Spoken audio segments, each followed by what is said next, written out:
नुक्ते का फंडा सीरीज की दूसरी कड़ी लेकर मैं मोइन शम्सी आप सभी दोस्तों की सेवा में फिर से उपस्थित हो गया हूं। दोस्तों, सलाम हिंदुस्तान। आज भी मैं कुछ ऐसे शब्दों के बारे में आपको बताऊंगा जिनमें अगर आप नुक्ते का ध्यान न रखें तो अर्थ बदलेगा, अर्थ का अनर्थ होगा, चाहे वो नुक्ते उर्दू में हो चाहे हिंदी में हो। तो ज्यादा ना बोलते हुए मैं शब्दों की शुरुआत करता हूं। आज सबसे पहला शब्द जो मैं ले रहा हूं वो है इल्जाम और दूसरा है इल्जाम।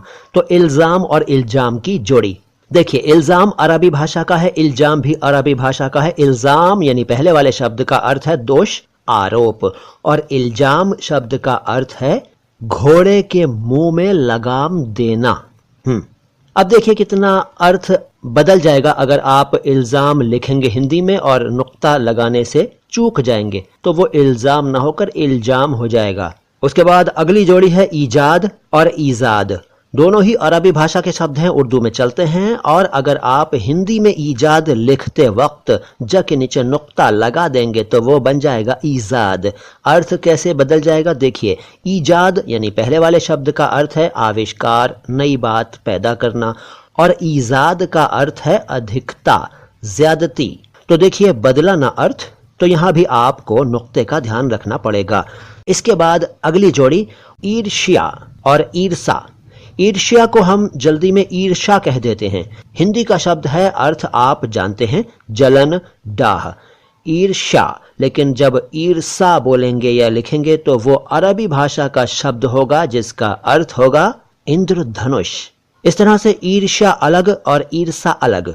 नुक्तों का ध्यान यहां भी रखना पड़ेगा, लेकिन यहां भी वही बात है जो मैंने पहले कही थी कि यहां हिंदी में नुक्ते नहीं है लेकिन उर्दू में तो हैं, तो नुक्ते का फंडा यहां भी लागू होता है। अगला जोड़ा है ईसा और ईशा। ईसा अरबी भाषा का शब्द है, ईशा भी अरबी भाषा का शब्द है। ईशा दो शब्द हैं, दोनों के बारे में अभी बताऊंगा, लेकिन पहले ईसा शब्द के बारे में जान लीजिए। वैसे आप जानते हैं ईसा मसीह का नाम है, हजरत ईसा अलैहिस्सलाम का, जीसस क्राइस्ट भी कहते हैं कुछ लोग। तो ये हुआ ईसा शब्द। और ईशा शब्द जो दो हैं, पहला वाला ईशा जो है वो उर्दू में ऐन अक्षर से लिखा जाता है और दूसरा ईशा उर्दू में अलिफ से लिखा जाता है। इन दोनों के अर्थ बताता हूं। पहला ईशा जो है उसका अर्थ है खुशहाल जिंदगी यानी सुखी जीवन, हैप्पी लाइफ, और दूसरा ईशा जो है उसका अर्थ है कोपल फूटना। तो इस तरह से ईसा का अर्थ अलग है, ईशा का अर्थ अलग है। नुक्ते हिंदी में नहीं है लेकिन उर्दू में हैं और अहमियत रखते हैं। इसके बाद अगली जोड़ी उज्जा और उज्जा। हमारे हिंदी भाषी दोस्त शायद इन शब्दों से कम परिचित होंगे या नहीं होंगे। उज्जा अरबी भाषा का शब्द है, उज्जा भी अरबी भाषा का शब्द है। और उज्जा यानी पहले वाले शब्द के बारे में बताता हूं। ये प्राचीन अरब की एक मूर्ति थी, यानी एक मूर्ति का नाम था उज्जा, जिसकी अरब के लोग पूजा किया करते थे। और उज्जा जो शब्द है वो भी अरबी का है, उसका अर्थ है ऑमलेट। तो उज्जा अलग, उज्जा अलग। नुक्तों की इंपॉर्टेंस यहां भी है।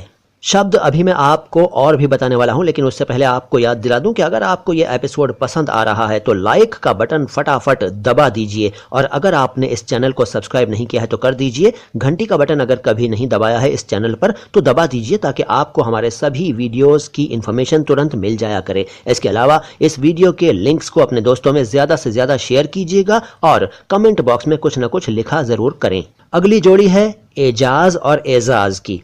इसमें ज्यादातर लोग कंफ्यूज्ड रहते हैं और यहां तक कि बहुत सारे उर्दू भाषी भी मैंने इन शब्दों में कंफ्यूज्ड देखे हैं। देखिए, पहले एजाज अरबी भाषा का है, इसका अर्थ है चमत्कार, करामात, करिश्मा। और उसके बाद एजाज, एजाज भी अरबी भाषा का है, इसका अर्थ है सम्मान, प्रतिष्ठा, इज्जत। इनमें भी आपको नुक्ते का ध्यान रखना है। एजाज में दूसरे वाले ज के नीचे नुक्ता है केवल, और एजाज में दोनों ज के नीचे नुक्ता है। इसके बाद ऐश और एस और एस, ऐश, एस, एस। पहले ऐश अरबी भाषा का है, इसका अर्थ है भोग विलास, विषय वासना, व्यभिचार, खाने पीने का सुख वगैरह। उसके बाद एस यानी कि दूसरा शब्द, जो आपको शब्द नजर आ रहे हैं उनमें दूसरा शब्द, इस एस का अर्थ है विनाश, बर्बादी। ये भी अरबी भाषा का शब्द है। और तीसरा शब्द भी एस कहलाता है, ये भी अरबी भाषा का है, इसका अर्थ है निराशा, मायूसी, नाउम्मीदी। इन तीनों शब्दों को देखकर आप समझ ही गए हैं कि हिंदी में इसमें भले ही नुक्ते न हो लेकिन उर्दू में नुक्ते हैं और अहमियत रखते हैं।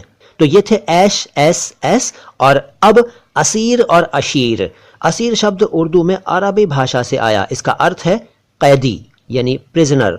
और अशीर भी अरबी भाषा से आया, इसका अर्थ है 10वां हिस्सा यानी 10th पार्ट, यानी कि दसवंद कह सकते हैं आप।